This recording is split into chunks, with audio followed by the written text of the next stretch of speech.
We're breaking down the Cougs' first loss of the season. Matt Baiamonte and Mitch Harper enjoying the texts 57500. We've had a couple of good calls as well. 801-575-8255. 30 minutes to go. Plenty of time to call in and give us your thoughts on what was the reason BYU lost to Kansas. So far, Mitch, it feels like a lot of the blame is being pointed in the direction of Aaron Roderick.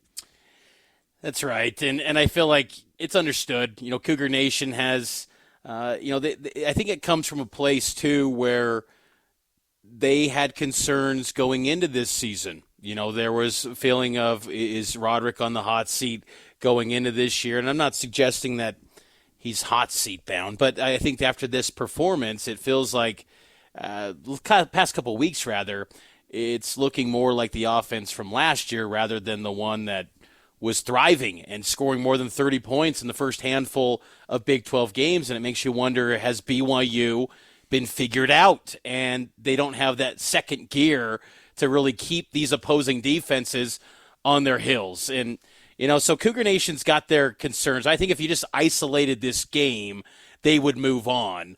But if when you pair this game up and it's the fact that it was a special season, undefeated, paired with some of their concerns of the past with A-Rod, it's creating this feeling of frustration with Roderick. But again, Saturday's got a great opportunity for BYU, 1:30 at Tempe in Arizona State, to really erase this. Because you go into ASU, man, and win that game, that's one of the great wins in Kalani's era. And I feel like we've said that a lot over Kalani's tenure.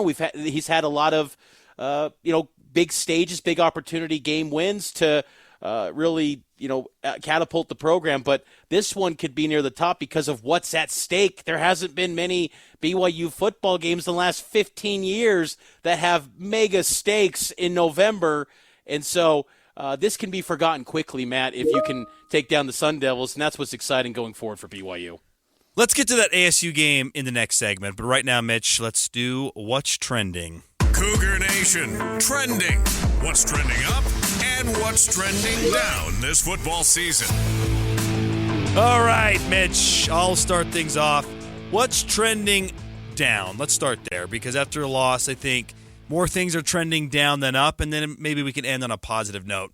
For me, what is trending down is Jake Retzlaff, and I have enjoyed the story this year. I think it's a remarkable story with Jake, and I thought he was the right guy to start, and I still feel that way. He's made a lot of great plays in a lot of key situations, and more times than not, when you need a play made, he has made said play this season. But his numbers are concerning the past 4 or 5 games, Mitch.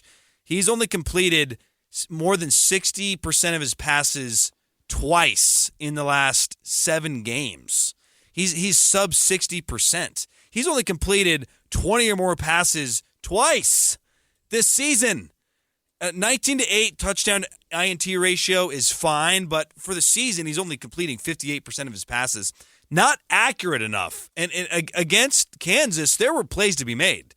He could have very easily been 23 of 28, and you win that football game. But he was inaccurate at times. He made poor decisions at times. And they need Jake to play like he did against Baylor or Arizona, where he threw 3 and 2 touchdowns and completed 18 passes and made good plays. It felt like at the start of the year, we weren't sure how he was doing. And then against Wyoming and Kansas State and Baylor, there was a lot to like, and you felt like Jake was getting better. Since that Arizona game, it's kind of been a mixed bag with Jake, and that's got to change if they're going to have any chance at winning a Big 12 championship. I kind of wonder, again, if BYU needs more tempo. I thought that third quarter drive where they exhausted 10-plus minutes, one of the longest drives in the Kalani Sitake era, might have been the longest scoring drive in Kalani's tenure. You wonder if they need more tempo because in the 2-minute drill, Jake thrives. He's great in that spot. Even against Kansas late in the game, it seemed like, okay, here we go. BYU's going to pull it off again. Makes you wonder if they need to go more tempo and a faster pace the rest of the season. But I think it's fair at this point right now to say Jake's struggling at the moment. For me, it's time management. Just these questionable timeouts. That was not a thing of beauty, how BYU was managing their timeouts and the clock management. They've got to improve on that front. These games are just, you're talking about 3-point lines every week. Some team is going to be favored by a field goal or less. So it's toss-up football in the Big 12. You've got to maximize your opportunities with your timeouts and make the most of those and not have any wasted timeout situations. BYU's got to be better on that front. And if there's a situation in the second or third quarter, just take the penalty, Mitch. I said that earlier, but you can't micromanage every little situation, and you have to save those for when they matter. I would have much rather had a 5-yard delay of game in the third quarter because that drive only resulted in 3 points anyways, and have that extra timeout if you need it, then waste it in these situations. But yeah, that's a great point. Time management's not good. Trending up for me, I think the run game is coming along nicely. In fact, you could have argued they should have run the football more in that game. They did have more runs than passes, 34 carries to 29 pass attempts, but you look at the average for the game, almost 5 yards a carry on 34 carries. LJ's at 5. Hinckley-Rupati's at 4.5. Having Connor Pay back helped in that regard, I think. And the run game is trending in the right direction. Lean on that, especially in key situations. If it's first and goal from the 5, maybe start with a run and see what happens there and work off of that. It feels like this team wants to pass and mixes in the run. And right now, the run game is working better than the pass game. Become a run-first team and work the pass off of the run. I just want to see them continue to find ways to get LJ and Hinckley the ball. 15 and 8, that just doesn't seem like enough carries for your running backs. It was interesting today when you bring up trending up on the run game. You're seeing a clear, established depth chart now, finally. Now, we've seen it with our own eyes in the actual games, but BYU put it to paper. LJ Martin and Hinckley-Rupati, 1 and 2 at the depth chart, and then 3, Sione Aimoa. But that was of note, I thought, this week on the depth chart because for the longest time it was 10 oars or something at the running back position. Now it's clearly defined what these roles are, at least publicly on that depth chart. We've seen it the past few weeks. For me, trending up, BYU's defensive line setting the edge. You know, it should be highlighted and applauded for how BYU contained Kansas on the ground. Devin Neal's one of the best running backs in the Big 12. He's a 4,000 career yard rusher, all-time leading running back in Kansas football history, and BYU kept him in check. Now, I know he had 2 touchdowns. That first drive was pretty much it for him, and then he had that 3-yard run after the pooch punt debacle.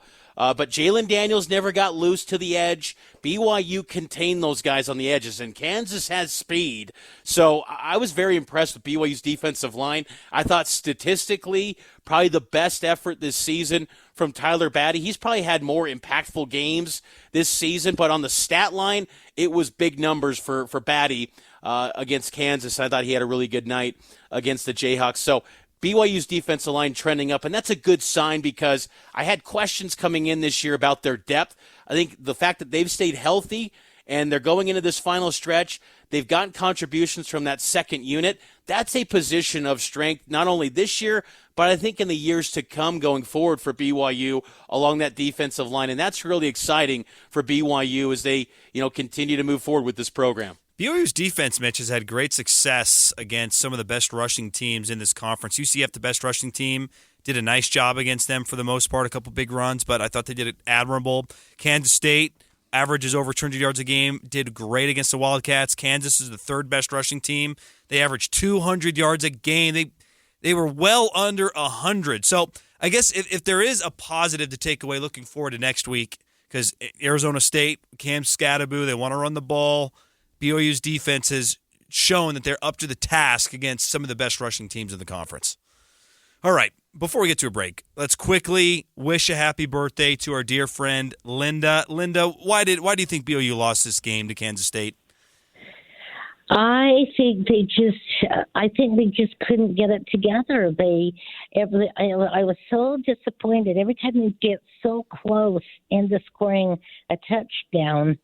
It just didn't work. Do you think they can bounce back against Arizona State, Linda?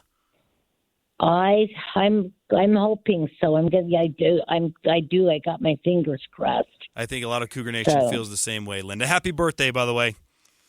Oh, thank you so much. I appreciate that, Mitch. Not a problem. All right, we got to take a break. Cougar Nation, always brought to you by Central Bank. 133 years of trusted banking service, modern technology, and fast lending decisions. More Cougar Nation right after this.